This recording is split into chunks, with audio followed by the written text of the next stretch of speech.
თვითმმართველობის არჩევნებამდე სულ უფრო ცოტა დრო რჩება, ოპოზიციაში კი კვლავ განსხვავებულია შეხედულები მონაწილეობასთან დაკავშირებით. კენჭისყრისთვის ემზადებიან გირჩი და გახარია საქართველოსთვის. ამ დრომდე საბოლოო პოზიცია ჩამოყალიბებული არ აქვს პარტია ლელოს, სადაც განმარტავენ, რომ კოლეგების მხრიდან ზეწოლა მათ გადაწყვეტილებაზე არ იმოქმედებს.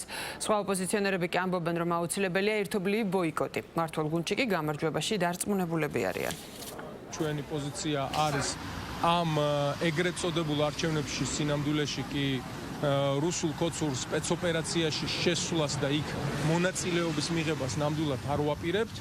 ჩვენ ვერავის ვერ დავაკავებთ, თუ ადამიანებს გადაწყვეტილი აქვს და უნდათ რომ ბიძინა ივანიშვილის წისქვილზე წყალი დაასხან, მის თამაში შეყვნენ და ამით ცდილობენ, ან ამით ფიქრობენ, რომ გარკვეულ დივიდენდებს მიიღებენ, ან რაღაცა უკეთესობისკენ ქვეყნისთვის რო ვერ შეცვლიან, მე მგონი ამის ჯერათ, მაგრამ საკუთარი პარტიისთვის რაღაცა უნდათ რომ უკეთესი პოზიციები მოიპოვონ, როგორც ჩანს, ძალიან სამწუხაროა. ჩვენ ძალიან დიდი ხნის წინ განვაცხადეთ და დღემდე ჩვენი პოზიცია არის უცვლელი.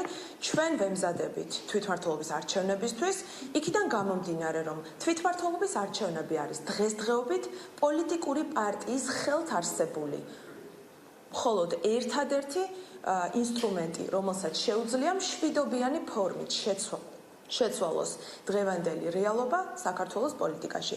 ეს არის ჩვენი პასუხი, ეს არის ჩვენი განცხადება, რომელსაც ჩვენ დაახლოებით მარტის თვიდან არ ვცვლით. უკვე კვირები დარჩა მანამ ოფიციალურად გამოცხადება წინასაარჩევნო კამპანია.